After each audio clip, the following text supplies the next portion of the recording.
ஆண்டவரே எந்த ஒரு காரியத்தையும் ஈடாக வைக்கவே முடியாது ராஜா. அப்படிப்பட்ட தேவன் ஆண்டவரே, அப்படிப்பட்ட விலையேற பெற்ற இரட்சகரை நாங்கள் ஆராதிக்கிறோம் ஆண்டவரே. இப்போதும் கர்த்தாவே, எந்தெந்த இடங்களில் உம்முடைய பிள்ளைகள் ஆராதிப்பதற்காக கூடியிருக்கிறார்களோ அந்த இடத்துலலாம் ஏசப்பா உம்முடைய மகிமையும் ஆண்டவரே வல்லமையும் இறங்கட்டும் ராஜா.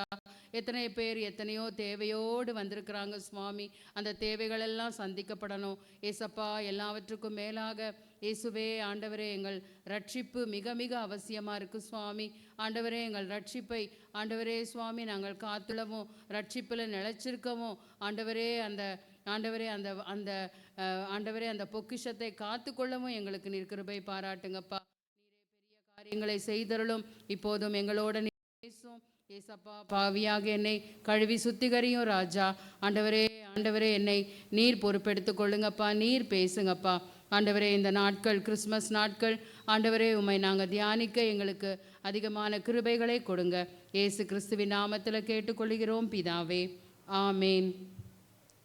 போன வாரம் கூட இதே மாதிரி இதே வந்து கிறிஸ்மஸ் பற்றி தான் நம்ம கேட்டோம். அந்த அங்கிள் வந்து நம்ம மார்ட்டின் அங்கிள் வந்து இதே மாதிரி கிறிஸ்மஸ் பற்றி பேசினாங்க. ஞாபகம் இருக்கா யாரை பற்றி பேசினாங்கன்னு? யோசேப்பை பற்றி தான் பேசினாங்க. சரி, வந்தவங்க சொல்லுங்கள். யோசேப்பை பற்றி பேசினாங்க. அந்த யோசேப்பை பற்றி தான் இந்த நாளில் கூட நம்ம படிக்க போகிறோம். இந்த யோசேப்பு பற்றி நான் சொல்லணுன்னா, கிறிஸ்மஸ், அந்த கிறிஸ்மஸ்ன்னு நம்ம எடுத்துக்கிட்டாலே அதில் முக்கியமான காரியம் அப்படின்னு நீங்கள் எடுத்துக்கிட்டிங்கன்னா, உங்ககிட்ட கேட்டோன்னா நீங்கள் சொல்ல ஆரம்பிச்சுடுவீங்க.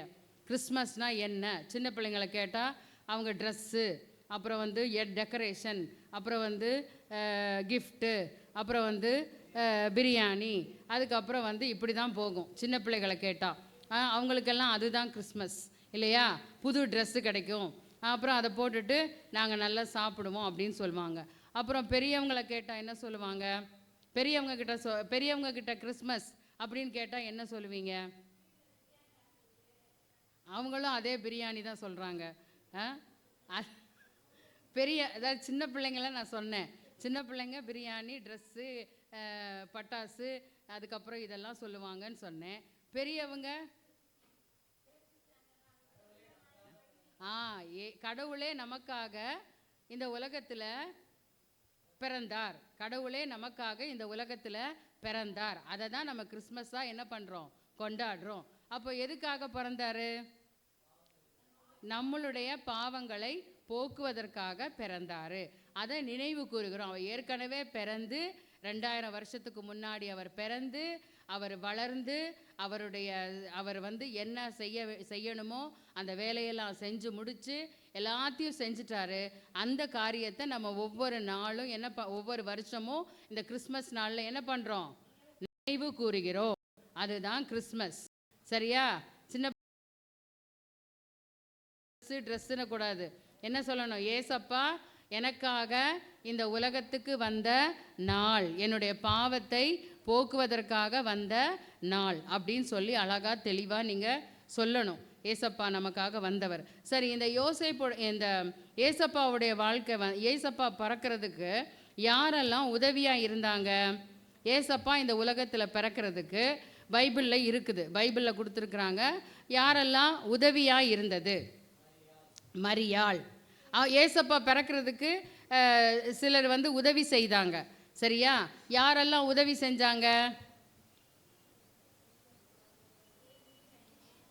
மரியாள்னு ஒருத்தர் சொல்லிட்டாங்க, மரியாள். அப்புறம் யோசேப்பு. அப்புறம் 2 பேர் தானா? யோவான் ஸ்நானகன். அப்புறம் சத்திரத்தான். ஓ, வெரி குட். ஸோ இப்படியே போகுது. இப்போ வந்து இதெல்லாம் வந்து ஏசப்பா இந்த உலகத்தில் பிறக்கிறதுக்கு உதவி செய்தவர்கள். இவங்கெல்லாம் யாருன்னா என்ன சொல்லலாம்? ஒரு இதில் போடணுன்னா, ஒரே வார்த்தையில் சொல்லணுன்னா, இவங்கெல்லாம் தெரிந்து கொள்ளப்பட்டவர்கள். இவங்கெல்லாம் யார்? தெரிந்து கொள்ளப்பட்டவர்கள். ஏசப்பா இந்த உலகத்தில் பிறக்கிறதுக்காக தெரிந்து கொள்ளப்பட்டவர்கள் தான் இவர்களெல்லாம். அப்படி தெரிந்து கொள்ளப்பட்ட ஒருத்தர் யோசேப்பு. இந்த யோசேப்பு பற்றி தான் நம்ம இன்னைக்கு படிக்க போகிறோம். இவரை பற்றி நான் ஒரே வார்த்தையில் சொல்லணும்னா, இவரை பற்றி நான் சொல்லணும்னா a model of quiet obedience, அதாவது ரொம்ப அமைதியான கீழ்ப்படிதல் நிறைந்த ஒரு வாலிபன். இந்த யோசேப்பு எப்படின்னா அமைதியான கீழ்ப்படிதல். இந்த யோசேப்பு பற்றி நம்ம நிறைய தெரிஞ்சுக்கிறணுன்னா படிக்கலாம். நம்ம மத்தேயு ஒவ்வொரு இடத்துலையும் சொல்கிறாங்க. ஆனால் ஒரு சில இடத்துல தான் அவரை பற்றி ரொம்ப டீட்டெயிலாக கொடுத்துருக்கு. அவர் யாருன்னா தாவீது ராஜாவுடைய வம்சத்தில் வந்தவர். தாவீது ராஜா தெரியுமா? தாவீது ராஜாவுடைய வம்சத்தில் வந்தவர். அதுக்கப்புறம் அவருடைய தொழில் என்னன்னா, அவர் ஒரு கார்பெண்டர், அதாவது மர வேலை செய்பவர். இதுதான் அவருடைய தொழில். இப்படிப்பட்ட ஒரு யோசேப்பை என்ன செய்கிறாங்கன்னா ஆண்டவர் தெரிந்து கொள்கிறார். அப்போ அதுக்கு முன்னாடி என்ன நடந்துச்சுன்னா,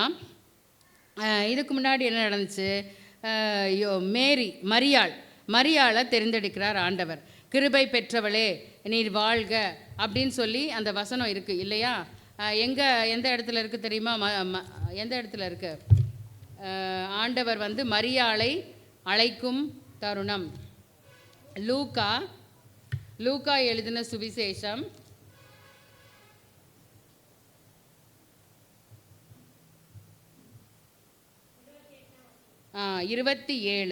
27ஆம் வசனத்திலிருந்து படிங்க. 27ஆம் வசனம். தாவீதின் வம்சத்தானாகிய யோசேப்பு என்கிற நாமமுள்ள புருஷனுக்கு நியமிக்கப்பட்டிருந்த ஒரு கன்னிகையின் இடத்திற்கு தேவனாலே அனுப்பப்பட்டான். அந்த கன்னிகையின் பேர் மரியாள். யார் அனுப்பப்பட்டாங்கன்னா 6ஆம் மாதத்திலே காபிரியேல் என்னும் தூதன். ஸோ யாருக்கு யாரை நியமிச்சிருக்காங்க? யோசேப்புக்கு இந்த மரியாளை நியமிச்சிருக்காங்க. அந்த காலத்தில் என்னென்னா, ஒரு இதில் படித்தப்ப ரெஃபரன்ஸில் படிக்கும்போது என்ன போட்டிருந்ததுன்னா, ஒரு 13-14 வயசுலேயே என்ன பண்ணிடுவாங்களாம், இந்த சின்ன பெண் பிள்ளைகளை பொம்பளை பசங்களை என்ன பண்ணிடுவாங்க, நிச்சயம் பண்ணிடுவாங்க. இந்த பையனுக்கு அந்த பையனுக்குன்னு சொல்லி என்ன பண்ணிடுவாங்க, நிச்சயம் பண்ணிடுவாங்களாம். அதுக்கப்புறம் அவங்க அவங்க அம்மா வீட்டிலையே இருக்கலாம். அந்த பசங்க அவங்க அம்மா வீட்டிலே இருக்கலாம். அதுக்கப்புறம் ஒரு பர்டிகுலரான ஒரு வருஷத்தில் என்ன பண்ணுவார், அந்த மணவாளன் அந்த அந்த எங்கேஜ்மெண்ட் நிச்சயம் பண்ணப்பட்டிருக்கிற அந்த புருஷன் என்ன பண்ணுவார், மனைவியை கூட்டிக்கிட்டு அவருடைய வீட்டுக்கு போவார். இதுதான் அந்த காலத்துடைய நியதி. இப்படி தான் இருந்திருக்கு. அப்படி இருக்கும்போது தான் இந்த நிச்சயம் பண்ணப்பட்ட நாளுக்கும் இந்த அழைத்து கொண்டு போகிற நாளுக்கும் நடுவில் தான் இந்த காரியம் நடந்துருச்சு. என்ன ஆயிடுச்சுன்னா, தேவதூதன் மரியாள்கிட்ட என்ன சொல்லிட்டாங்க, நீங்கள் கர்ப்பவதியாகி ஒரு குமாரனை பெற போறீங்க. அவங்க ஒரு கன்னிகை யோசேப்புக்கு நியமிக்கப்பட்டிருக்காங்க. அவங்க கிட்ட இப்படி தேவதூதன் சொல்லிட்டு போயிட்டாரு, நீங்கள் ஒரு குமாரனை பெற போறீங்க. அப்போ யோசேப்புக்கு எப்படி இருந்திருக்கும் இந்த நியூஸு? யோசேப்புக்கு தெரிஞ்ச உடனே யோசேப்பு எப்படி ஃபீல் பண்ணியிருப்பாரு சொல்லுங்க? யோசேப்புக்கு ரொம்ப ஒரு என்ன சொல்கிறது, அவருக்கு ரொம்ப கவலையாக இருந்திருக்கும். என்னடா இது, இன்னும் ஒரு வருஷம் அவங்க அம்மா வீட்டில் இருந்துட்டு இன்னும் ஒரு வருஷம் கழித்து நான் கூட்டு வரலான்னு இருந்தேன். இந்த நேரத்தில் எப்படி ஆயிடுச்சு, இந்த பிள்ளைக்கு இந்த மாதிரி கர்ப்பமாக இருக்குன்னு சொல்கிறாங்க அப்படின்னு சொல்லி அந்த நியூஸை கேட்டதும் அவர் என்ன பண்ணினார்னா, அதை போட்டிருக்கு, அழகாக போட்டிருக்கு அந்த இடத்துல, அந்த நீங்கள் படித்த இதுலேயே இருக்கு, மத்தேயுலேயே இருக்கும். அவர் ரகசியமாய் தள்ளிவிட நினைத்தார். ஏன்னா யோசேப்பை பற்றி பைபிளில் அழகாக போட்டிருக்கு. அவர் யாருன்னா ஒரு நீதிமான் அண்ட் நீதிமானும் சன்மார்க்கனும்.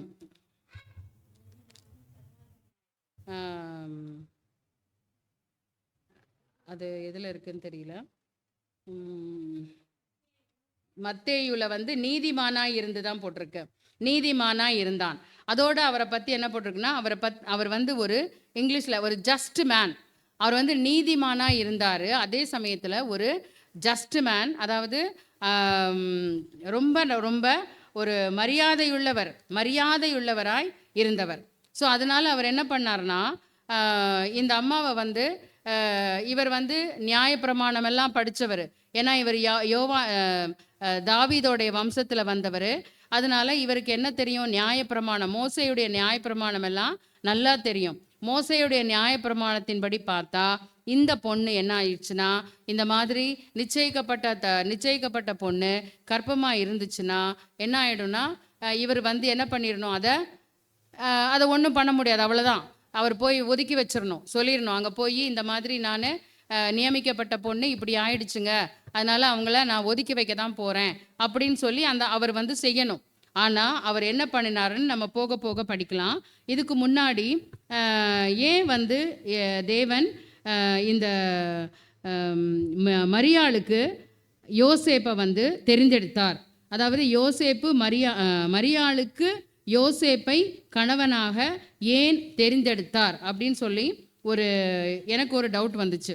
ஏன் வந்து எத்தனையோ பேர் இருக்காங்க, ஆனால் மரியாளுக்கு ஏன் யோசேப்பை தான் தெரிந்தெடுக்கணுமா அப்படின்னு பார்த்தா அதில் வந்து ஒரு அழகான ஒரு விளக்கம் கொடுத்துருக்குறாங்க. என்னென்னா, அவர் வந்து நீதிமான், அவர் தூய்மையானவர், தூய்மையான கீழ்ப்படிதல் உள்ளவர், அண்ட் தென் அதுக்கு தாவீதுடைய வம்சத்தில் வந்தவர். இந்த 4 காரியத்துக்காக தான் அவரை தெரிந்தெடுத்திருக்கிறாங்க.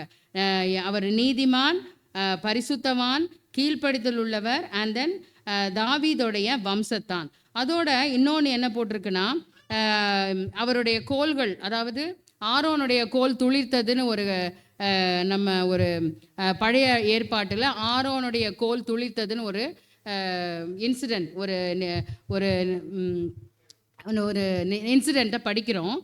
அதே மாதிரி இங்கே வந்து யோசேப்புடைய கோல், அதே மாதிரி நிறைய பேருடைய கோல்கள் வந்து ஒரு இடத்துல வைக்கப்பட்டது. அப்போ மேரிக்கு யார், மரியாளுக்கு யார் புருஷனாக இருக்கணும் அப்படின்னு சொல்லி அவங்க அந்த கோல்களை வச்சு பார்க்கும்போது இந்த யோசேப்புடைய கோல் மட்டும் எப்படி இருந்ததான், ஆரோனுடைய கோல் மாதிரி துளிர்த்து இருந்ததான். ஸோ இதை பார்த்து தான் யாரை செலக்ட் பண்ணாங்க? யோசேப்பை மரியாளுக்கு என்ன பண்ணாங்க? செலக்ட் பண்ணி இவன் தான் சரியான புருஷன் அப்படின்னு சொல்லி செலக்ட் பண்ணியிருக்கிறாங்க. இது வந்து பழைய ஏற்பாட்டில் இதை பற்றி கொஞ்சம் விளக்கம் இருக்குது. இது இப்படி இருக்கும்போது அடுத்தது நம்ம பார்க்க வேண்டியது இந்த யோசேப்பு இந்த விஷயத்தை கேள்விப்பட்டாச்சு. ஆனால் அவர் வந்து என்ன பண்ணணும்? இப்போ ஒன்று தள்ளி வைக்கணும், இல்லாட்டினா கேன்சல் பண்ணிடணும். இது என்ன பண்ண போகிறாருன்னு நம்ம ஒரு காரியமாக நம்ம பார்க்கலாம். இந்த யோசேப்பு பண்ண முதல் முக்கியமான விஷயம், அவர்கிட்ட இருந்த ஒரு அழகான குணம் என்னென்னா கீழ்ப்படிதல், ஒபீடியன்ஸ். அதாவது கீழ்ப்படிதல் வந்து ரொம்ப ரொம்ப முக்கியம். அந்த லேவியராகமா உபாகமத்தில் வந்து 28ஆம் அதிகாரத்தில் நிறைய ஆசீர்வாதங்களும் சாபங்களும் கொடுத்துருக்கு. அந்த 28ஆம் அதிகாரத்தில் நிறைய சாபங்கள் இருக்குது, நிறையா வாட் இஸ் தட் பிளெஸ்ஸிங்ஸ் இருக்குது. அப்படி இருக்கும்போது அந்த பிளெஸ்ஸிங்ஸ் எப்படி, நீங்கள் ஆசீர்வாதங்கள் எப்படி உங்களுக்கு வரும்னா கீழ்ப்படிந்தால் தான் வரும், கீழ்ப்படிஞ்சால் வரும். அதில் ஒரு சில ஆசீர்வாதங்கள் மட்டும் நான் படிக்கலாம். உபாகமம் 28ஆம் அதிகாரம், உபாகமம் 28ஆம் அதிகாரம் ஒரு சில ஆசீர்வாதங்களை மட்டும் நம்ம படிக்கலாம். 3வது, 4வது, 5வது, 6வது. நீ பட்டணத்திலும் ஆசீர்வதிக்கப்பட்டிருப்பாய், வெளியிலும் ஆசீர்வதிக்கப்பட்டிருப்பாய். உன் கர்ப்பத்தின் கனியும் உன் நிலத்தின் கனியும் உன் மாடுகளின் பெருக்கமும் உன் ஆடுகளின் மந்தைகளுமாகிய உன் மிருக ஜீவன்களின் பலனும் ஆசீர்வதிக்கப்பட்டிருக்கும். உன் கூடையும் மாப்பிசைகிற உன் தொட்டியும் ஆசீர்வதிக்கப்பட்டிருக்கும். நீ வருகையிலும் ஆசீர்வதிக்கப்பட்டிருப்பாய், நீ போகையிலும் ஆசீர்வதிக்கப்பட்டிருப்பாய். சூப்பர், அருமையான ஆசீர்வாதங்கள். இதை கேட்கும்போது நமக்கு இந்த ஆசீர்வாதங்கள் எல்லாம் நமக்கு கிடைக்காதா அப்படின்னு ஒரு எண்ணம் வரும். ஆனால் அதுக்கு முன்னாடி ஒரு கட்டளை கொடுத்துருக்கிறாரு. என்ன கட்டளை கொடுத்துருக்கிறாருன்னா, முதல் வசனத்தில் அந்த கட்டளை இருக்கு. கொஞ்சம் இன்று நான் உனக்கு விதிக்கிற உன் தேவனாகிய கர்த்தருடைய கட்டளைகளின்படியெல்லாம் செய்ய நீ கவனமாயிருக்கும்படிக்கு அவர் சத்தத்திற்கு உண்மையாய் செவி கொடுப்பாயானால் உன் தேவனாகிய கர்த்தர் பூமியில் உள்ள சகல ஜாதிகளிலும் உன்னை மேன்மையாக வைப்பார். ஸோ என்ன போட்டிருக்கு? என்ன போட்டிருக்கு? செவி கொடுப்பாயானால். செவி கொடுப்பாயானால்னா என்ன அர்த்தம்? கீழ்ப்படிந்தா. நீ கீழ்ப்படிஞ்சா உனக்கு இந்த ஆசீர்வாதங்கள் கிடைக்கும். அதே மாதிரி இந்த பக்கம் வந்து பாருங்க, இந்த அதனுடைய முடிவில் வந்து பாருங்க, பயங்கரமான சாபங்கள் 16, 17, 18, 19 இந்த 4 மட்டும் போதும். நீ பட்டணத்திலும் சபிக்கப்பட்டிருப்பாய், வெளியிலும் சபிக்கப்பட்டிருப்பாய். உன் கூடையும் மாப்பு செய்கிற உன் தொட்டியும் சபிக்கப்பட்டிருக்கும். உன் கர்ப்பத்தின் கனியும் உன் நிலத்தின் கனியும் உன் மாடுகளின் பெருக்கமும் உன் ஆடுகளின் மந்தைகளும் சபிக்கப்பட்டிருக்கும். நீ வருகையிலும் சபிக்கப்பட்டிருப்பாய், நீ போகையிலும் சபிக்கப்பட்டிருப்பாய். சரியா? இதெல்லாம் நமக்கு கஷ்டமா இருக்கு இல்லையா? இதை கேட்கும் போதே கஷ்டமா இருக்கு. இதெல்லாம் நமக்கு தேவையில்லை. 22ஆம் வசனம் கொஞ்சம் பாருங்க. கர்த்தர் உன்னை ஈலையினாலும் காய்ச்சலினாலும் உஷ்ணத்தினாலும் எரிபந்தினாலும் வறட்சியினாலும் கருக்காயினாலும் விஷப்பனியினாலும் பாதிப்பார். நீ அழியும் மட்டும் இவைகள் உன்னை பின்தொடரும். ஸோ இதெல்லாம் வந்து பயங்கரமான சாபங்கள். ஏன் இந்த சாபங்கள் வந்து இருக்குன்னா, ஆண்டவருடைய வார்த்தைக்கு நம்ம கீழ்ப்படியலைன்னா இப்படிப்பட்ட சாபங்கள் நம்ம மேலே வரும்னு ஏற்கனவே இந்த வேதத்தில் நமக்கு கொடுக்கப்பட்டிருக்கிற அந்த காரியங்களை யோசேப்பு அறிந்திருந்ததுனால தான் என்ன பண்ணாரு யோசேப்பு? எது எப்படி இருந்தாலும் நான் ஆண்டவருக்கு கீழ்ப்படிவேன். சரி, ஆண்டவருக்கு அவர் கீழ்ப்படியணுங்கிற அந்த விஷயத்த எப்படி அவருக்கு தெரிவிக்கப்பட்டது? அவருடைய தூதர்கள். வெரி குட், நல்லா கவனிக்கிறீங்க. தேவ தூதன் வந்து அவரை வழிநடத்தி போனதெல்லாம் முக்கால்வாசி நீங்க பார்த்தீங்கன்னா தூதன் தூதன் தூதன் தூதன் தூதன். தேவதூதர்கள் மட்டும்தான் அவரை கூட பேசி பேசி பேசி அவரை வழிநடத்தினாங்க. அதே மாதிரி தான் யோசேப்பு இந்த மாதிரி யோசித்துக்கிட்டே அவர் தூங்கும்போது தான் என்ன ஆயிடுச்சுன்னா, ஒரு தேவதூதன் வந்து அழகா அவர்கிட்ட சொல்றாரு, யோசேப்பே நீ மரியாளை என்ன பண்ணாத, அவளை ஏற்றுக்கொள்ள ஐயப்படாதே. அவளிடத்துல உற்பத்தி ஆயிருக்கிறது எப்படிப்பட்ட ஒரு ரட்சகர் பிறந்திருக்க ரட்சகர் அவளுடைய வயிற்றுல உருவாகி இருக்கிறாரு. அதனால அவளை நீ சேர்த்து கொள்ள ஐயப்படாதே. அவ்வளவுதான். இந்த வார்த்தைக்கு அவர் அப்படியே என்ன பண்ணிட்டாரு? கீழ்ப்படிந்துட்டாரு. அவருடைய ஒபீடியன்ஸ், அவருடைய கீழ்ப்படிதல் ஒரு அமைதியான கீழ்ப்படிதல். யாருக்குமே சொல்லாம அவர் அப்படியே கீழ்ப்படிஞ்சுக்கிட்டே போனாரு. மற்றவங்க ஒரு மாதிரி பேசியிருக்கலாம். இங்கே பாருங்க, அது பயங்கரமாக இருக்கும். அவர் வந்து அதுக்கு முன்னாடி அவர் ரொம்ப சந்தோஷமாக இருந்திருக்கும். ஐயோ, நான் வந்து மரியாளோட நான் நிச்சயம் பண்ணப்பட்டிருக்கிறேன், ரொம்ப சந்தோஷமாக இருந்திருப்பாரு. அதுக்கப்புறம் பார்த்தா டக்குன்னு என்ன நியூஸ் வருது? அந்த அம்மா வந்து எப்படி இருக்கிறாங்க? கர்ப்பவதியாக இருக்கிறாங்க. அடுத்தது பார்த்தா இது வந்து நீ கீழ்ப்படிஞ்சே ஆகணும், இது கர்த்தருடைய கட்டளைன்னு வந்துருச்சு. அதுக்கப்புறம் என்ன பண்ணுறாங்க? அந்த கட்டளை இதெல்லாம் நடக்கும்போது எல்லாரும் பார்த்துருப்பாங்க, இதென்னடா இந்த யோசேப்பு எல்லாத்தையும் செஞ்சுக்கிட்டே போகிறாரே, இவருக்கு தெரியாத கட்டளைகள். ஆனால் அது அவருடைய மனசில் இருந்ததெல்லாம் ஆண்டவருக்கு நான் கீழ்ப்படியணும், ஆண்டவர் சொல்லிட்டாரு, தேவதூதன் சொல்லிட்டாரு. அதுக்கப்புறம் என்ன பண்ணுறாங்க? மரியாளை போய் ஏற்றுக்கிறாரு. மரியாளை போய் ஏற்றுக்கிட்டு அடுத்தது எங்கே கிளம்புனவங்க? மரியாளையும் யோசேப்பும் அடுத்தது என்ன கட்டளை வருது? குடிமதிப்பு, சென்சஸ் எடுக்க போகிறாங்க. எல்லாரும் அவங்கவுங்க சொந்த ஊருக்கு போங்க. அப்போ யாரை கூட்டிகிட்டு போகிறாரு? மரியாள் யோசேப்பை கூட்டிகிட்டு போகிறாரு. அங்கே போன பிறகு அங்கே யார் பிறந்துடுறா? ஏசப்பா பிறந்துடுறாரு. திருப்பி அங்கே ஒரு நெருக்கமான சிச்சுவேஷன். என்னது? ஏரோது வந்து குழந்தைய கொல்றதுக்கு திட்டம் போடுறான். ஸோ இது எல்லாத்துலேயுமே அவர் என்ன பண்ணுறாரு? எல்லாத்தையும் ஒழுங்காக பின்பற்றி வந்துக்கிட்டே இருக்கிறாரு. ஏன்னா இது யாருடைய திட்டம்? ஆண்டவருடைய திட்டம். இந்த திட்டத்துக்கு அவர் முழுசாக தன்னை அர்ப்பணித்து அவர் வந்து கீழ்ப்படிந்து வந்ததுனால இந்த காரியம் அழகாக நடந்து முடிந்தது. ஸோ இதுதான் வந்து முதல்ல நம்ம யோசேப்புடைய வாழ்க்கையிலிருந்து கற்றுக்கொள்ள வேண்டிய முதல் காரியம், எது எப்படி இருந்தாலும் ஆண்டவருக்கு கீழ்ப்படிய வேண்டும். ஆண்டவருக்கு கீழ்ப்படிய வேண்டும். ஆண்டவருக்கு தான் கீழ்ப்படிய வேண்டும். புரியுதா? அது நீங்கள் என்னமோ நினச்சிக்க கூடாது. ஆண்டவருக்கு கீழ்ப்படும் அன்கொஸ்டின், அதாவது எந்த விதமான கேள்வியும் கேட்காம என்ன பண்ணிட்டாரு, கீழ்ப்படிஞ்சாரு. இன்னும் நீங்கள் நிறைய பேர் அதுலேயே வருவாங்க. சகரியான்னு ஒருத்தர், சகரியா எலிசபெத்துன்னு ஒரு ஃபேமிலி இருப்பாங்க. அவங்களுக்கும் குழந்தை இருக்காது. அவர் மூலமாக தான் யார் பிறந்தது? சகரியா எலிசபெத்துக்கு யார் பிறந்தது? யோவான் ஸ்நானகன். அவர் வயதான நாளில் பிறந்தாரு. அதை சொல்றதுக்காக சகரியா கிட்ட தேவதூதன் தான் வருவார். ஆனால் இவர் என்ன பண்ணுவார்? சகரியா அவரையே கேள்வி கேட்பார். இது எப்படி ஆயிடும்? இது எப்படி நடக்கும்? இது நான் வயசாயிட்டேனே, என் ஒய்ஃபுக்கும் வயசாயிடுச்சு, நான் எப்படி, என் குழந்தை எப்படி பறக்கும்னு கொஸ்டின் கேட்பாரு. அதே மாதிரி மரியாள் கிட்டேயும் வரும், தேவதூதன் வருவார். மரியாள் என்ன கேட்பாங்க? மரியாள் என்ன சொல்லுவாங்க? நான் புருஷனை அறியேனே, எனக்கு புருஷன் இல்லையே, நான் எப்படி கர்ப்பவதி ஆவேன் அப்படின்னு சொல்லி அவங்களும் கேள்வி கேட்பாங்க. ஆனால் இதில் நடுவில் கேள்வியே கேட்காம அப்படியே கீழ்ப்படிஞ்சு வந்தது யாருன்னா, அவர் யாரு? யோசேப்பு மட்டும் எந்த கேள்வியும் கேட்காம, நீங்கள் சொல்கிறதெல்லாம் நான் செய்கிறேன் ஆண்டவரேன்னு சொல்லி அப்படியே கீழ்ப்படிஞ்சிட்டே வந்தார். அதே இப்போது பழைய ஏற்பாட்டில் பார்த்தா கூட நிறைய பேர் கேள்வி கேட்டாங்க. மோசே என்ன கேள்வி கேட்டார்? மோசேவை எகிப்தில் இருக்கிற மக்களை நீ தான்ப்பா கூட்டிகிட்டு போகணும், அந்த அடிமைப்பட்டிருக்கிற மக்கள், இஸ்ரவேல் மக்களை நீ தான் அடிமைத்தனத்திலிருந்து கூட்டிகிட்டு போகணும் அப்படின்னு சொன்னப்ப என்ன கேள்வி கேட்டார் அவர்? கடவுள் ஆண்டவரை, எனக்கு திக்குவாயி, நான் மந்தனாவு, நான் எப்படி கூட்டு போவேன்? அவர் யாரை கேட்குறாரு? ஆண்டவர் சொல்கிறாரு நீ கூட்டு போப்பான்னா அவரையே கேள்வி கேட்குறாரு இவர்.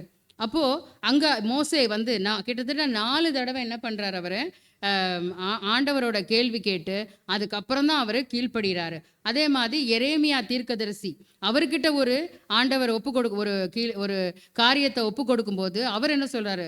ஆண்டவரே, நான் ரொம்ப இளமையாக இருக்கிறேன் ஆண்டவரே, என்னைய போய் நீங்கள் சொல்கிறீங்களே ஆண்டவரே அப்படின்னு அவர் கேட்குறாரு. அடுத்தது இன்னொருத்தர் ஆமோஸ்னு ஒரு தீர்க்கதரிசி, அவர் என்ன பண்ணுறாரு? நான் அவ்வளோ முக்கியமான ஆள் கிடையாது ஆண்டவரே, என்னைய போய் நீங்கள் அந்த மக்களுக்கு போய் தீர்க்கதரிசியை அனுப்புறீங்களே. இதெல்லாம் கேள்வி கேட்டாங்க. ஆனால் இதில் கேள்வி கேட்காம ஒரே அந்த காரியத்தை ஆண்டவர் சொல்லிட்டாருங்கிற ஒரே காரியத்துக்காக எந்த மறுப்பும் சொல்லாமல் செய்த முதல்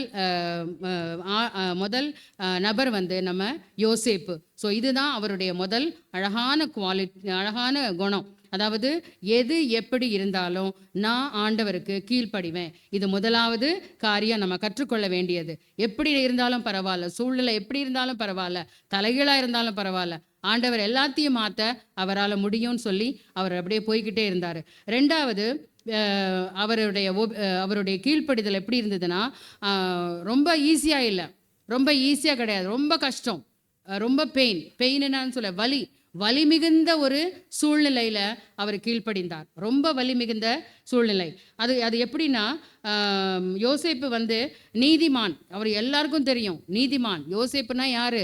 ஒரு நீதிமான். அவருடைய சட்டங்கள் எல்லாத்துக்கும் கீழ்ப்படுகிறவர்.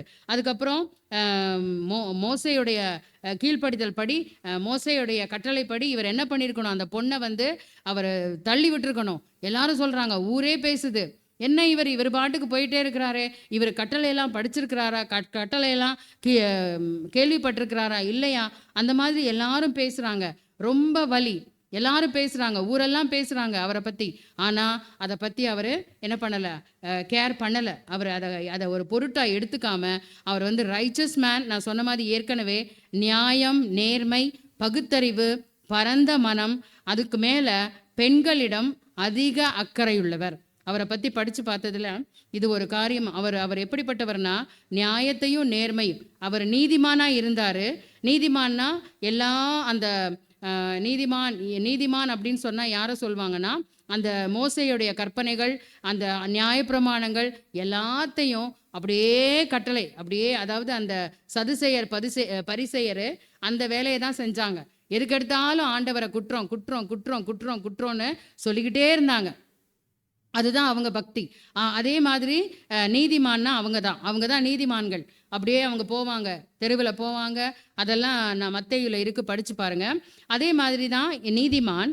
அதே சமயத்தில் இவரை குறித்து என்ன குறிச்சிருக்கிறேன்னா, இவர் நியாயமானவர், நேர்மையானவர், பகுத்தறிவு உள்ளவர், பரந்த மனமுள்ளவர், கவனமுள்ளவர். அதை முக்கியமாக பெண்களிடம் அதிக அக்கறையுள்ளவர். அவருக்கு ஒரு பெண் நியமிக்கப்பட்டிருக்கா, அந்த பெண்ணை பற்றி ஒரு தப்பான ஒரு பேச்சு வருது.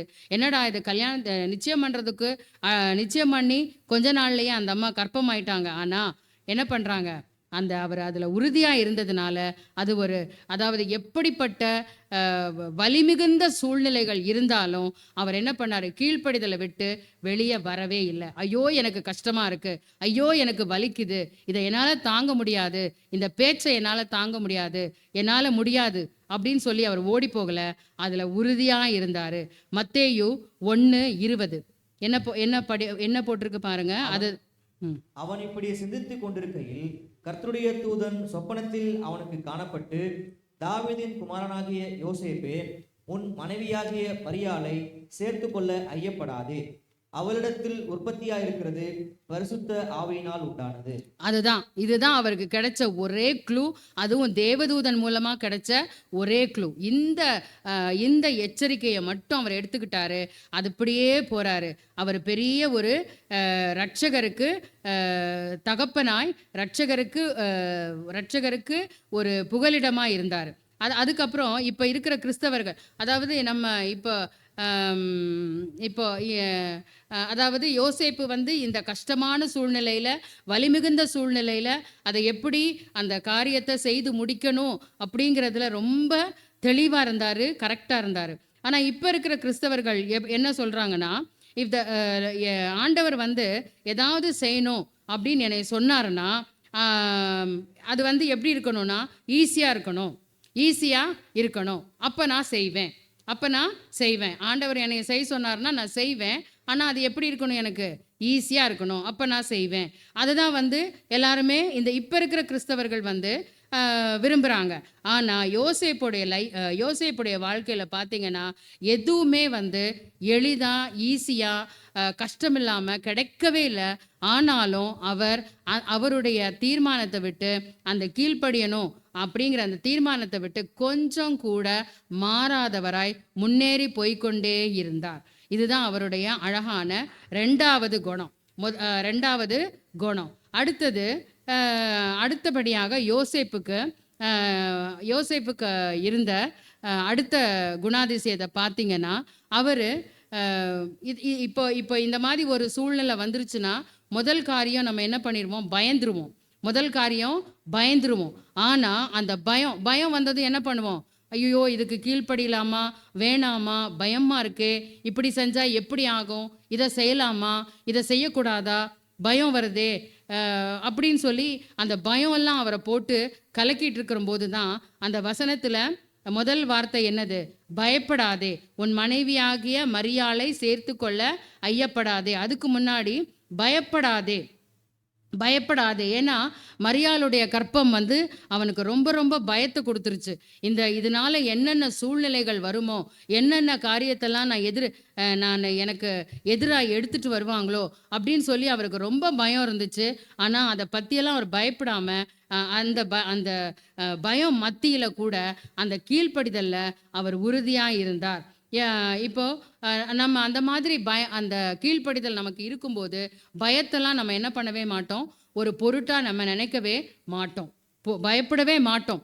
ஆண்டவருக்கு கீழ்ப்படியணும் அப்படிங்கிற ஒரு காரியத்தை நம்ம செய்ய முன் வரும்போது அதுக்கு தடையாக பயம் வந்துச்சுன்னா அந்த பயத்தை நம்ம ஒரு பொருட்டா நினைக்கவே மாட்டோம். இதுதான் யோசேப்புடைய வாழ்க்கையில நடந்தது.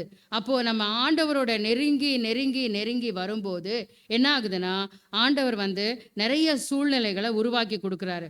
இப்போ ஒரு எடுத்துக்காட்டு, பேதுரு லூக்கா 5ஆம் அதிகாரத்தில் பேதுரு மீன் பிடிக்க போறாரு. அது லூக்கா 5ஆம் அதிகாரம் எடுங்க. லூக்கா 5ஆம் அதிகாரம்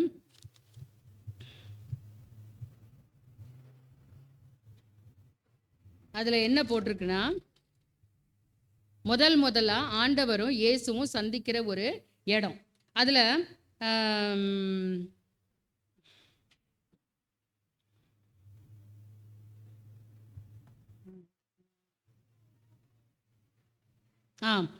7 6 7 8. அதாவது முதல்ல வந்து அந்த ஏசப்பா வந்து அந்த ஊழியம் பண்ணுறதுக்காக கடற்கரைக்கு போவார். கடற்கரையில் போனதும் 2 படகு இருக்கும். அந்த படகுல வந்து போய் உட்காந்து ஊழியம் பண்ணுவார். அதுக்கப்புறம் அது பேதுரு யோவானுடைய படகு. அதுக்கப்புறம் என்ன பண்ணுவார், அவங்க 2 பேரும் என்ன சொல்லுவாங்க, போய் மீன் பிடிங்க அப்படின்னு சொல்ல உடனே, நாங்கள் ரொம்ப நாள் நைட்டு ஃபுல்லாக மீன் பிடிச்சோம் ஆண்டவரே, ஆனால் எங்களுக்கு என்ன கிடைக்கல, மீனே கிடைக்கல. ஆனால் இப்போ நீங்கள் சொல்கிறீங்க, நாங்கள் போகிறோம் ஆண்டவரே. அங்கே ஒரு கீழ்ப்படிதல். அப்போ ஏன்னா அந்த அந்த அதை வந்து நிறைய நிறைய தடவை நம்ம கேட்டிருக்கோம் இந்த இந்த சத்தியத்தை. அதாவது அந்த அவங்களுடைய படகை அவங்க கொடுத்து ஆண்டவர் அதில் உட்கார்ந்து என்னென்ன வார்த்தை, என்னென்ன போதனை, என்னென்ன பிரசங்கம் பண்ணியிருப்பாருன்னு அவங்க 2 பேரும் உட்காந்து கேட்டிருப்பாங்க. அதை கேட்டதில் அவங்களுக்கு என்ன வந்திருக்கும், நிச்சயமா விசுவாசம், நம்பிக்கை வந்திருக்கும். அந்த நம்பிக்கையோடு அவங்க என்ன சொன்னாங்க, ஆண்டவரே நைட்டெல்லாம் நாங்கள் போட்டோம், ஆனால் எங்களுக்கு மீன் கிடைக்கல, ஆனால் இப்போ நாங்கள் போய் நாங்கள் போடுறோம் அப்படின்னு சொல்லி அவங்க போய் போட்டப்ப என்ன கிடைச்சதான், திரளான மீன்கள் கிடைச்சதுன்னு போட்டிருக்கு. அப்போ வந்து 7:8 படிங்க. இந்த கூட்டாளிகள் வந்து தங்களுக்கு உதவி செய்யும்படிக்கு சைகை காட்டினார்கள். அவர்கள் வந்து 2 படகுகளும் அமிழத்தக்கதாக நிரப்பினார்கள். சீமோன் பேதுரு அதை கண்டு இயேசுவின் பாதத்தில் விழுந்து, ஆண்டவரே, நான் பாவியான மனுஷன், நீர் என்னை விட்டு போக வேண்டும் என்றான். ஸோ இப்போ என்ன ஆகுது, அவருக்கு அந்த உணர்வு வந்துருச்சு, நான் பாவியாகிய மனுஷன். அப்போ ஆண்டவர் வந்து எப்படி அந்த மீன் பிடிக்கிற அந்த பேதுரு என்ன சொல்றான், டிபார்ட் ஃப்ரம் மீ, என்னை விட்டு நீங்க போயிருங்க, நான் ஒரு பாவியான மனுஷன் அப்படிங்கிற ஒரு உணர்வு எப்போ வந்துச்சுன்னா, ஆண்டவரோட நெருக்கமாக வரும்போது தான் அவனுக்கு அந்த உணர்வு வந்தது. ஆண்டவரை நெருங்கி நெருங்கி நெருங்கி நம்ம வரும்போது நம்மளுடைய பாவ உணர்வு நம்மை பற்றி கொள்ளும். ஆண்டவர்கிட்ட நெருங்கி வரும்போது தான் நம்மளுக்கு நம்மளுடைய பாவ உணர்வு நமக்கு தெரியுமே தவிர, ஆண்டவரை விட்டு தூரமாய் போகும்போது நமக்கு அந்த உணர்வு வருவதற்கு தடைகள் நிறைய வரும். அப்போ இந்த பேதுரு அது மாதிரி அழகா ஆண்டவரோட போய் சேர்ந்து கொண்டார். அவர் மனுஷரை பிடிக்கிற ஒரு பெரிய ஊழியத்தை அவருக்கு கொடுத்தாரு. அப்போ அந்த கீழ்ப்படிதல் அங்கே வரும்போது அவருக்கு அந்த பெரிய ஊழியம் கிடைத்தது. அப்போ அதே மாதிரி எங்கள் ஆண்டவர் வந்து இதிலிருந்து நம்ம தெரிஞ்சு கொள்ள வேண்டியது என்னன்னா, யோசேப்பு என்ன பண்ணாருன்னா, ஆண்டவரோட நெருங்கி இருந்ததுனால அவருடைய பயம் அவருக்கு இருந்ததுனால, ஐயோ ஆண்டவருக்கு நான் கீழ்ப்படியணும், ஆண்டவருக்கு கீழ்ப்படிதல் தான் முக்கியம்னு சொல்லி அந்த பயம் அவருக்குள்ள இருந்ததுனால தான் ஏசப்பா அந்த சொன்ன காரியத்துக்கு அவர் கீழ்ப்படிந்தார். அப்போ எப்படி யோசேப்பு வந்து சொல்லியிருக்கலாம், ஆண்டவரே இது போதும், இது வரைக்கும் நான் வந்தது போதும், எனக்கு இதுக்கு மேலே முடியல, எனக்கு ரொம்ப பயமாக இருக்குது, ஊரெல்லாம் ஒரு மாதிரி பேசுகிறாங்க, என்னால் முடியல, நான் திருப்பி அவருடைய வேலை என்னன்னு சொன்னேன். என்ன வேலை அவர் வேலை? யோசேப்புடைய வேலை மர வேலை, தச்சு வேலை. நான் திருப்பி தச்சு வேலைக்கே போயிடுறேன் ஆண்டவரே, என்னால் முடியல ஆண்டவரே. அந்த பேச்சே அவருக்கு வரல, அந்த பேச்சே வரல. பயம் வந்துச்சு, பயம்தான் வந்துச்சு. ஆனால் அந்த பயத்தின் மத்தியில் என்ன பண்ணார், நிச்சயமாக நான் இதை செய்தே ஆவேன்னு சொல்லி உறுதியாக இருந்தார். பேதுருவும் அதே தான் சொன்னார். பேதுரு என்ன சொன்னார், ஆண்டவரே நான் இனிமேல் யாரை பிடிக்க போகிறேன், மனுஷர்களை பிடிக்கிற மீனவனாய் நான் மாத்துறேன். ஸோ எல்லா சூழ்நிலைகள் மத்தியிலையும் ஆண்டவரை நம்ம பற்றி கொண்டோம்னா ஆண்டவர் நமக்கு உதவி செய்கிற தேவன், ஆண்டவர் நம்மை ஆசீர்வதிக்கிற தேவன். அவருக்கு கஷ்டம் நிறைந்த சூழ்நிலை வந்தது, குழப்பமான சூழ்நிலை வந்தது, பயம் நிறைந்த சூழ்நிலை, நமக்கும் கஷ்டம் நிறைந்த சூழ்நிலை வருது, குழப்பமான என்ன செய்யறதுனே தெரியாத ஒரு குழப்பம் வருது, அதுக்கப்புறம் பயம் வருது. இந்த சூழ்நிலைகள் எல்லாத்துலேயும் ஒரே ஒரு காரியம், எல்லாத்தையும் ஓரமாக வச்சுட்டு ஒரே ஒரு காரியம்தான் செய்யணும். என்ன செய்யணும்? கீழ்ப்படிதல். ஆண்டவர் என்ன சொன்னாரோ அதுக்கு நான் கீழ்ப்படிஞ்சிட்டே போனால் எதுவுமே தவறாக நடக்காது. அதே மாதிரி தான் நம்ம பழைய ஏற்பாட்டு யோசேப்பை கூட என்ன பண்ணிடுவாங்க, ஒரு குழியில் போட்டு அவரை வந்து ஜெயிலில் போட்டு அவருக்கு இதுக்கெல்லாம் முன்னாடி அவருக்கு 2 கனவு வரும். என்ன கனவு வரும்? சண்டே கிளாஸ் பிள்ளைங்க சொல்லுங்க. 2 கனவு வரும் அவருக்கு, யோசேப்புக்கு. அந்த பழைய ஏற்பாட்டு யோசேப்புக்கு என்ன கனவு? சண்டே கிளாஸ் பிள்ளைங்க இல்லையா இங்கே? அவங்கெல்லாம் பெரியவங்க. நெற்கதிர், அவனுடைய நெற்கதிர், அதாவது அரிக்கட்டுகள் எல்லாம் கட்டி வச்சிருப்பாங்க. இப்போ அவனை அந்த அரிக்கட்டுகள் எல்லாம் கட்டி வச்சிருக்கும் போது நடுவில் ஒரு அரிக்கட்டு இருக்கும். அவனை சுற்றி 11 அரிக்கட்டுகள் கட்டி வச்சிருக்கும் போது அந்த 11 அரிக்கட்டுகளும் இந்த ஒரு அரிக்கட்டை வணங்குற மாதிரி அப்படி கவுந்திருக்கும். அது ஒரு கனவு. அடுத்தது இன்னொரு கனவு என்ன? சூரியன் சந்திரன், சூரியனை என்ன பண்ணுமா? 11 நட்சத்திரங்கள் வணங்கும். இந்த 2 கனவு தான் அவருக்கு. ஏன்னா அப்படி அந்த கனவு தான் அவருக்கும், இந்த யோசேப்புக்கும் அந்த யோசேப்புக்கும் என்ன ஒரு கனெக்ஷன்னா, 2 பேருமே எதில் தான் ஸ்ட்ராங்காக இருந்தாங்கன்னா, உறுதியாக இருந்தாங்கன்னா, கனவு, அவங்களுக்கு அந்த கனவு. அப்போ அந்த யோசேப்பும் அந்த கனவுலையே மைண்டை வச்சு என்ன பண்ணாரு? ஜெயிலில் போடுங்க, பரவாயில்ல, ஜெயிலில் போடுங்க, ஜெயிலிருந்து நான் வெளியில் வருவேன். வந்தார், பெரிய உயர்வான பதவிக்கு வந்தார்.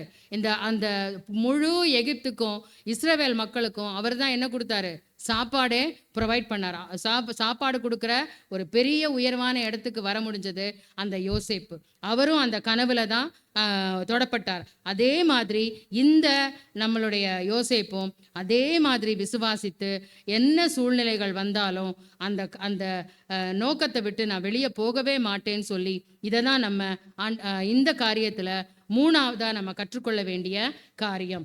பயம் வந்தாலும், குழப்பம் வந்தாலும், கஷ்டம் வந்தாலும், எந்த சூழ்நிலை வந்தாலும் நம்ம அடுத்தது என்ன, அதை ஆண்டவருடைய வழிகளை விட்டு நம்ம வழி விலகி போகவே கூடாது. அடுத்தது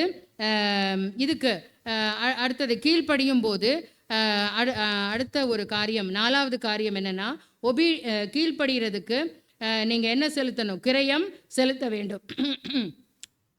கீழ்ப்படிதலுக்கு has its consequences, அதாவது அதனுடைய பின் விளைவுகள் உண்டு. கீழ்ப்படியும் போது அதற்கான சில விளைவுகள், கான்சிக்வன்சஸ் விளைவுகள் உண்டு. என்னென்ன விளைவுகள்? இப்படி நடந்துச்சுன்னா, இன்னைக்கு இந்த மாதிரி நடந்துச்சுன்னா என்னென்ன பேசுவாங்க? இன்னைக்கு இந்த மாதிரி ஒரு நடக்குது, ஒரு ஆளை பெட்ரோத் பண்ணி, இது பெட்ரோத் போன வாரம் அங்கிள் சொன்னாங்க, இதே மாதிரி தான் சொன்னாங்க.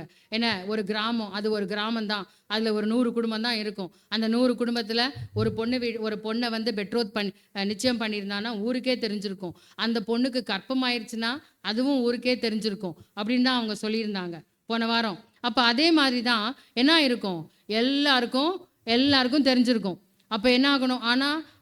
ஆனால் இந்த எல்லா மத்தியில், இந்த சூழ்நிலைகள் மத்தியில் யோசேப்பு மரியாதை விட்டு போனாரா? போகவே இல்லை. யோசேப்பு மரியாதை விட்டு போகவே இல்லை. அப்புறம் நிறைய பின்னாடி போய் பேசியிருப்பாங்க, இங்கே பாருடா, அவன் யோசேப்புக்கு மரியாதை வச்சிருக்காங்க, ஆனால் இந்த மரியாதை பாரு இப்படி ஆயிடுச்சு, யாரு காரணமோ அந்த பொண்ணை இந்த பையன் கல்யாணம் பண்ணிக்கிறான், இதென்னது, என்ன நடக்குது பேசுவாங்க. பின்னாடி பேசுகிறவங்க பயங்கரமாக பேசியிருப்பாங்க. ஆனால் அதெல்லாம் அவர் என்ன பண்ணவே இல்லை, பொருள்படுத்தவே இல்லை. ஏன்னா அவருக்கு அந்த ஒரு காரியம். அதுக்கப்புறம் என்ன பண்ணாரு? ரெஜிஸ்டர், அந்த பொண்ணை கூட்டிக்கிட்டு, அந்த நிச்சயம் பண்ண பொண்ணை கூட்டிக்கிட்டு, அதுக்கு இந்த மாதிரி ஆயிடுச்சுன்னு தெரிஞ்ச பிறகும் என்ன பண்ண போறாரு? அதாவது சென்சஸ் எழுத அவங்க சொந்த ஊருக்கு போகணுங்கிறப்ப அந்த பொண்ணையும் கூட்டிகிட்டு போறாரு. ஏன்னா அந்த பொண்ணை இப்போ நிச்சயம் பண்ணியாச்சு, அந்த பொண்ணு அவருக்கு சொந்தமான பொண்ணு, அதையும் கூட்டிகிட்டு போகிறாரு. அதுக்கப்புறம் இன்னொரு இடத்துல போய் குழந்தை பிறந்த பிறகு, அந்த ஏசப்பா பிறந்த பிறகு அந்த ஊரை விட்டு போங்கன்னு சொன்னப்ப அப்பையும் போகிறாரு.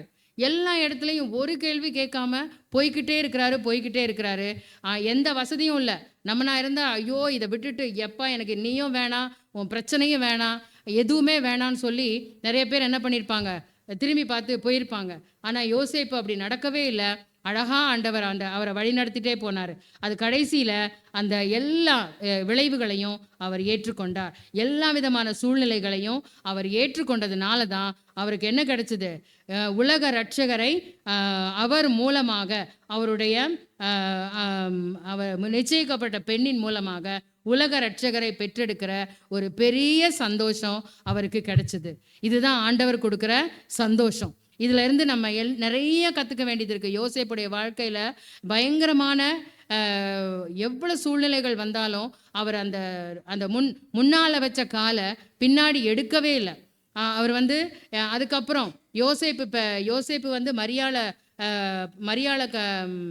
பிறக்கிற வரைக்கும், அதாவது இயேசு ஆண்டவர் பிறக்கிற வரைக்கும் மரியாளை அறியாதிருந்தார்னு போட்டிருக்கோம். அறியாதிருந்தார். அதுக்கப்புறம் யோசேப்பு வந்து யாருக்கு, ஜீசஸ், அதாவது ஏசப்பா பிறந்த பிறகு அவருக்கு ஒரு அப்பாவா இருந்தார். ஒரு ஃபாதருடைய ஒரு அப்பாவுடைய பொசிஷன்ல இருந்தார். ஆனா அவர் வந்து யார் அவருக்கு அப்பா? ஏசப்பாவுக்கு யார் அப்பா? பிதா. ஆனா அவர் வந்து இவரை வந்து அப்பா ஃபாதர்னு கூப்பிடல. ஆனா அப்படி கூப்பிடல. சரி, இவர் வந்து இன்னொருத்தரை யாரோ அப்பா பிதாவேன்னு கூப்பிட்டு இருக்கிறாரு, இவரை எதுக்கு நம்ம வச்சிருக்கணும் அப்படிங்கிற எண்ணமும் இவருக்கு வரல. ஆக ஆண்டவரேன்னு கூப்பிட, தகப்பனேன்னு கூப்பிடாட்டியும் என்ன பண்ணார்? நிச்சயமா அந்த இயேசுவை இவரை வந்து ஒரு தகப்பன் ஸ்தானத்துல அழகா அவரை வளர்த்தார். அவருடைய கார்பென்ட்ரி, அந்த தச்சு வேலையெல்லாம் கற்றுக் கொடுத்தாரு, அழகாக வளர்த்தாரு. அதுக்கப்புறம் இன்னொரு இடத்துல ஒரு கடைசியாக இந்த முடிவுக்கு வரோம். இதுக்கு முன்னாடி மார்ட்டின் லூத்தர் அப்படின்னு ஒருத்தர் இருந்தார். அவர் யாருன்னா ஒரு சமூக சீர்திருத்தவாதி. அவரை பற்றி நம்ம கேள்விப்பட்டிருக்கிறோம். அவர் யாருன்னா, அதாவது அந்த காலத்தில் வந்து விக்கிரக வழிபாடு தான் இருந்தது. அதாவது மரியாளை வழிபட்டுட்டு இருந்தாங்க. அந்த மரியாளை வழிபடக்கூடாது, நம்ம இயேசுவை தான் வழிபடணும்னு எதிர்த்து வந்தவர் தான் மார்ட்டின் லூத்தர்.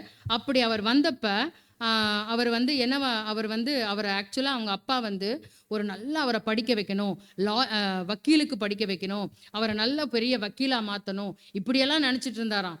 ஆனால் அவர் என்ன பண்ணிட்டாரு? டக்குன்னு போய் அந்த மடத்தில் போய் சேர்ந்துட்டாரு.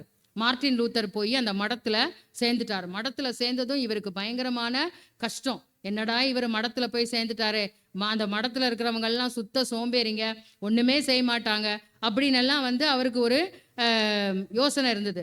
ஆனால் அவர் என்ன பண்ணவே இல்லை, அதை பற்றி கவலைப்படவே இல்லை.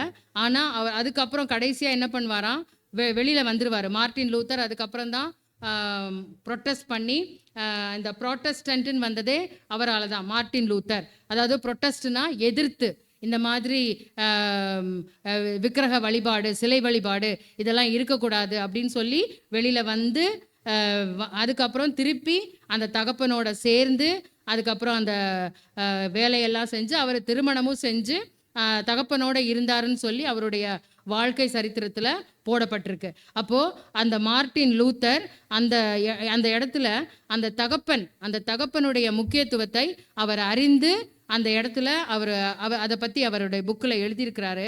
அதே மாதிரி தான் இந்த தகப்பன் ஸ்நானத்தை யோசேப்பு அழகாக செய்தார். எதுலேயுமே அவர் குறை வைக்கவே இல்லை. ஆரம்பத்திலேருந்து முடிவு வரைக்கும் அந்த குழந்தை பிறந்து வளர்ந்து அது ஆலயத்தில் போய் கூட்டிகிட்டு வர்றது, இப்படி எல்லா காரியமும் நடந்துச்சு. ஒவ்வொரு விஷயத்துலையுமே அவர் வந்து தன்னை முற்றிலுமாக ஒப்பு கொடுத்த ஒரு வாழ்க்கை வாழ்ந்தார். அப்போ வந்து ஜோசப் த கார்பெண்டர், நான் அந்த ஒரு பிக்சர் ஒன்று இருக்குதான், அதை வந்து ஒருத்தர் வரைஞ்சாராம். யோசேப்பு ஒரு தச்சு வேலைக்காரர் அப்படின்னு ஒரு அழகான பெயிண்ட்டு. அந்த பெயிண்டிங்ஸில் பார்த்தீங்கன்னா ஏசப்பா வந்து 10 வயசு பையனாக நிற்பாராம். அவர் வந்து மரவேலை செய்வாராம். அந்த மரவேலை செய்யும்போது ஜீசஸ் வந்து ஒரு கேண்டில் பிடிச்சிக்கிட்டு நிற்பாராம். அந்த நிழலில் அவர் செய்கிற அந்த தச்சு வேலையும் இந்த கேண்டிலும் சேர்ந்து கீழே நிழலில் பார்த்தா அது ஒரு சிலுவை வடிவத்தில், இந்த மாதிரி ஒரு சிலுவை வடிவத்தில் அது தெரியுமா. ஸோ அந்த அளவுக்கு அந்த சிலுவை வடிவத்துக்கு, அந்த சிலுவைனாலே நமக்கு தெரியும், சிலுவை வந்து அந்த சிலுவையில் ஆண்டவர் தன்னை பலியாக ஒப்பு கொடுக்க தான் இந்த உலகத்துக்கு பிறந்தாரு. அதில் அந்த காரியத்தை தன்னுடைய தகப்பன்கிட்ட இருந்து யோசேப்பான தன்னுடைய தகப்பன்கிட்ட இருந்து இவர் கற்றுக்கொண்டார். யாரு? நம்ம இயேசுவானவர் கற்றுக்கொண்டார். அப்படி அப்படிப்பட்ட ஒரு அழகான குணங்கள் நிறைந்த யோசேப்பு தான். ஆனால் அவரை பற்றின முக்கியமான அவருக்கு எந்த முக்கியத்துவமுமே கொடுக்கப்படலை. அவருக்கு என்ன பேர் கொடுத்துருக்குறாங்கன்னா, a model of quiet obedience, அதாவது அமைதியாக கீழ்ப்படிஞ்சிட்டே போனார். எந்த கேள்விகளும் இல்லை, அமைதியான கீழ்ப்படிதல். சொல்றீங்களா, செய்கிறேன் ஆண்டவரே, சொல்றீங்களா, செய்கிறீங்க. முதல்ல தேவதூதன் வந்து சொல்றாரு, போறாரு. ரெண்டாவது தேவதூதன் வந்து சொல்றாரு, செய்கிறாரு. மூணாவது தேவதூதன் வந்து சொல்றாரு, செய்கிறாரு. நாலாவது திருப்பி தேவதூதன் வந்து சொல்றாரு, செய்கிறாரு. ஒன்னொன்னையும் அப்படியே கீழ்ப்படிந்து கீழ்ப்படிந்து கீழ்ப்படிந்து கடைசியில அழகான நம்மளுடைய இயேசுவை அழகா வழிநடத்தி கீழ்ப்படிதலுக்கு நேராக வழிநடத்தின ஒரு கீழ்ப்படிதல் உள்ள அமைதியான கீழ்ப்படிதல் உள்ள ஒரு யோசேப்பு தான் இந்த அழகான யோசேப்பு. இந்த யோசேப்பை தான் இந்த நம்மளுடைய ஆண்டவருடைய வாழ்க்கையில நம்ம பார்க்குறோம். அப்போ ஆண்டவர் வந்து என்ன செஞ்சார்? ஏசாயா 53:12 அந்த கீழ்ப்படிதலினால, அவருடைய கீழ்ப்படிதலை நம்ம பார்த்தோம்னா, ஏசாயா 53:12 படிங்க. 53:12.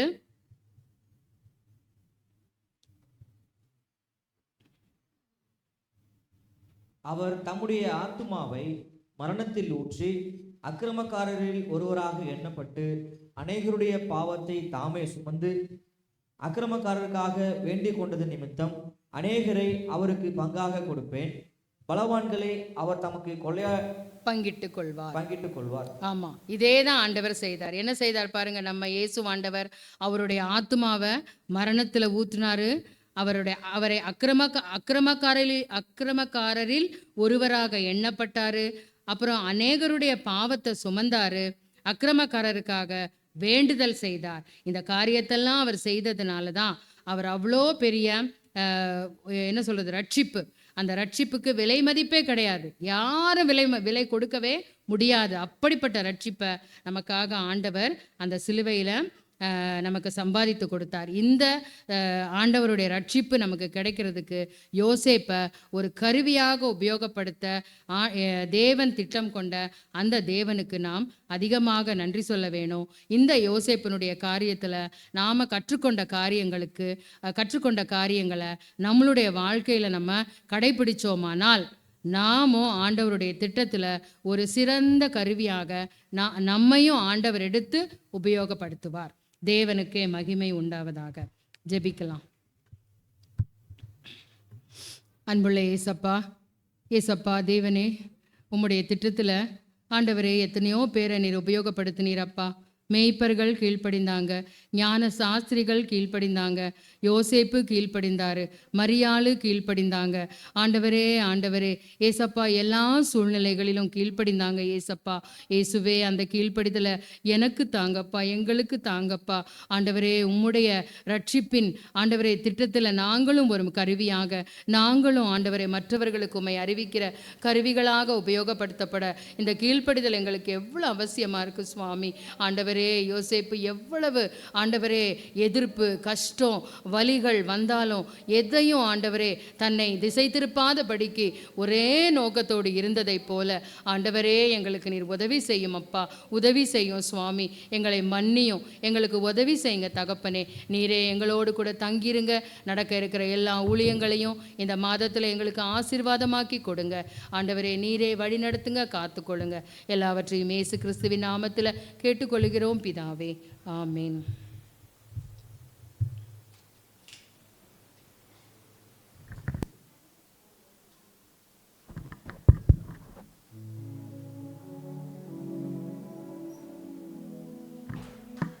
நம் கடைசியாக நம் எழுமை நின்று ஒரு பாடலை பாடுவோம், ஒரு காணிக்கை பாடல் பாடுவோம்.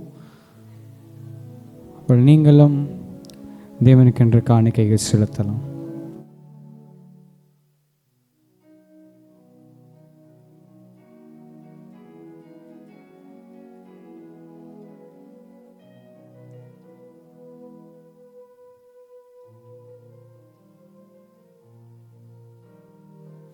இம்மானுவேல் இம்மானுவேல், பாவம் போக்க வந்த குமாரன்.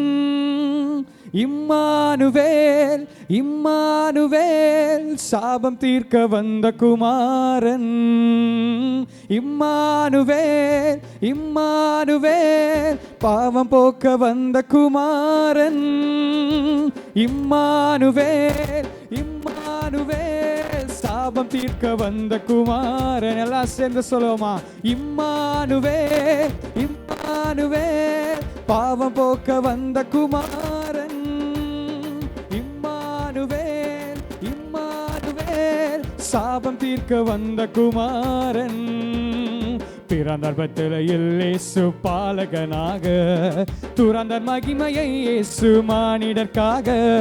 பிறந்தார் பெத்லகேமில் இயேசு பாலகனாக, துறந்தார் மகிமையை இயேசு மானிடர்க்காக. சொல்லுமா?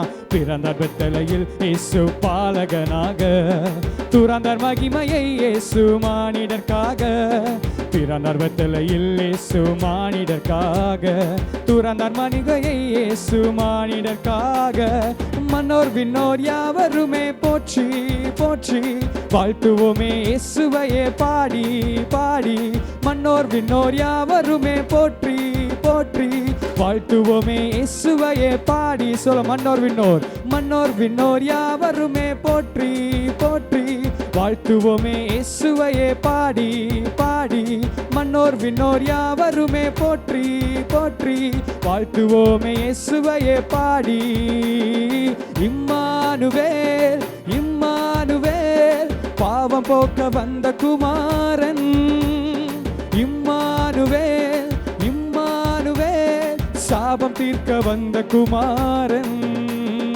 இம்மானுவேல் இம்மானுவேல் பாவம் போக்க வந்த குமாரன். இம்மானுவேல் இம்மானுவேல் சாபம் தீர்க்க வந்த குமாரன். எல்லா ஜனத்திற்கும் மிகுந்த சந்தோஷம் உண்டாக்கும் நற்செய்தியே, இருளில் ஓர் வெளிச்சத்தையே காண ஒளியாக இயேசு வந்தாரே. எல்லா ஜனத்திற்கும் மிகுந்த சந்தோஷம் உண்டாக்கும் நற்செய்தியே, இருளில் ஓர் வெளிச்சத்தையே காண ஒளியாக இயேசு வந்தாரே. சொல் இம்மானுவேல் இம்மானுவேல் இம்மானுவேல் பாவம் போக்க வந்த குமாரன். இம்மானுவேல் இம்மானுவேல் சாபம் தீர்க்க வந்த குமாரன். எல்லாம் சேர்ந்து இம்மானுவேல் இம்மானுவேல் பாவம் போக்க வந்த குமாரன். இம்மானுவேல் இம்மானுவேல் சாபம் தீர்க்க வந்த குமாரன். எல்லா ஜனத்திற்கும் மிகுந்த சந்தோஷம் உண்டாக்கும் நற்செய்தியே, இருளில் ஓர் வெளிச்சத்தையே காண ஒளியாக இயேசு வந்தாரே. எல்லா ஜனத்திற்கும் மிகுந்த சந்தோஷம் உண்டாக்கும் நற்செய்தியே, இருளில் ஓர் வெளிச்சத்தையே காண ஒளியாக இயேசு வந்தாரே. இம்மானுவேல் இம்மானுவேல் பாவம் போக்க வந்த குமாரன். இம்மானுவேல் இம்மானுவேல் சாபம் தீர்க்க வந்த குமாரன். இம்மானுவேல் இம்மானுவேல் பாவம் போக்க வந்த குமாரன். இம்மானுவேல் இம்மானுவேல் சாபம் தீர்க்க வந்த குமாரன். அன்னை மரியின் மைந்தனாக இயேசு இப்பூவில் அவதரித்தாரே. அன்று தீர்க்க சொன்ன வாக்கு தத்தம் யாவும் தீர்க்கமாக நிறைவேறினதே. அன்னை மரியின் மைந்தனாக இயேசு இப்பூவில் அவதரித்தாரே. அன்று தீர்க்க சொன்ன வாக்கு தத்தம் யாவும் தீர்க்கமாக நிறைவேறினதே. இம்மானுவேல் இம்மானுவேல் இம்மானுவேல் பாவம் போக்க வந்த குமாரன். இம்மானுவேல் இம்மானுவேல் சாபம் தீர்க்க வந்த குமாரன். கரங்களை தட்டி இம்மானுவேல் இம்மானுவேல் பாவம் போக்க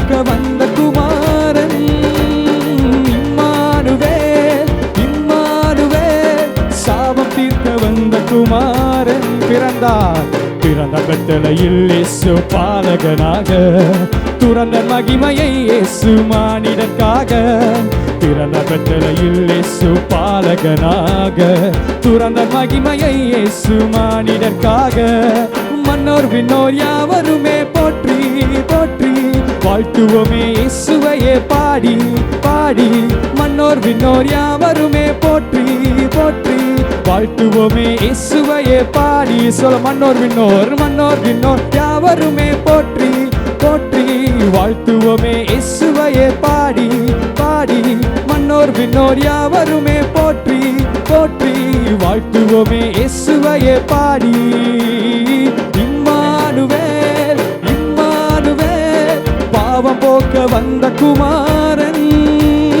இம்மானுவேல் இம்மானுவேல் சாபம் தீர்க்க.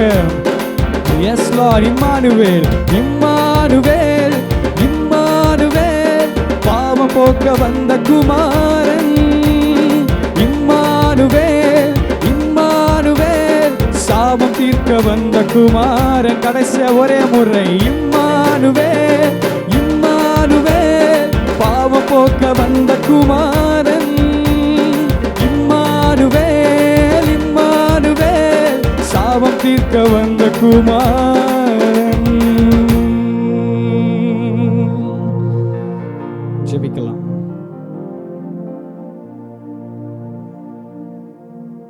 ஆண்டவரே, நீர் செய்த ஆண்டவரே இந்த தயவுகளுக்காக நன்றி செலுத்துகிறோம். யோசேப்பே அவருடைய வாழ்க்கையில் ஆண்டவரே அவர் ஒரு கருவியாக தெரிந்து கொள்ளப்பட்டு ஆண்டவரே ஆண்டவர் இந்த உலகத்துக்கு இந்த ரட்சிப்பு வரணும் என்பதை நீர் ஒரு ஆண்டவரை முன் குறித்ததுனால யோசேப்பினுடைய வாழ்க்கையில் யோசேப்பையும் மரியாதையை கொண்டு அநேக மக்களுக்கு இன்றைக்கி எங்களுக்கும் அதன் நிமித்தமாக ஆண்டவர் ரட்சிப்பை அடையும்படியாக அந்த வழிகளை செய்தீர். எத்தனையோ பாடுகள் அவருக்கு இருந்துச்சு. ஆனாலும் அவருடைய காரியத்தில் ஒரு சரியாக இருந்து ஆண்டவரே எங்களை ஆண்டவரே இம்மட்டமாக அவருடைய காரியங்களை அவர் பொறுமையாய் நிதானத்தோட ஆண்டவரே கருசனையோடு அவருக்கு கொடுக்கப்பட்ட அந்த பாத்திரத்தை சரியானபடி செய்து முடித்தார். அதுபோல் எங்களையும் ஆண்டவரே நாங்களும் அந்த மாதிரி எங்களுக்கு கொடுக்கப்பட்டிருக்கிற ஆண்டவரே இந்த ஆண்டவரே திட்டத்தில் நோக்கத்தில் ஆண்டவரே நாங்கள் அதை சரியானபடி செய்து உங்களுடைய ரட்சிப்பை இன்னும் அநேகருக்கு கொண்டு சேர்க்கப்படணும். அதில் நாங்களும் யோசேப்பை போல ஒரு பாத்திரவான்களாக நாங்கள் நிற்கிறோம். நீர் எங்களை எடுத்து உபயோகப்படுத்தும்படியாகவும் ஆண்டவரே நாங்கள் உண்மை கெஞ்சுகிறோம். இந்த நாளிலே நீர் கொடுத்த தயவுகளுக்காக உண்மை துதிக்கிறோம். கொடுத்த ஆண்டவரே இந்த காணிக்கைகளை நீர் ஆசீர்வதித்தருளும் சுவாமி. அடுத்த உங்களுடைய ராஜ்யத்துக்கென்று உபயோகப்படுத்த நீர் உதவி செய்யுங்க. நீர் பொறுப்பெடுத்துக் கொள்ளும். எல்லாவற்றையும் இயேசுவின் மூலமாய் கேட்கிறோம் நல்ல பிதாவே, ஆமேன். என் ஆத்துமாவே கர்த்தரை ஸ்தோத்திரி, அவர் முழுவலுமே அவருடைய பரிசுத்த நாமத்தை ஸ்தோத்திரி. என் ஆத்துமாவே கர்த்தரை ஸ்தோத்திரி, அவர் செய்த சகல உபகாரங்களையும் மறவாதே. ஆமேன். திருப்பாதம் நம்பி வந்தே, கிருபை நீரை இயேசுவே, தமதன்பை கண்டடைந்தே, தேவ சமூகத்திலே தமதன்பை கண்டடைந்தே.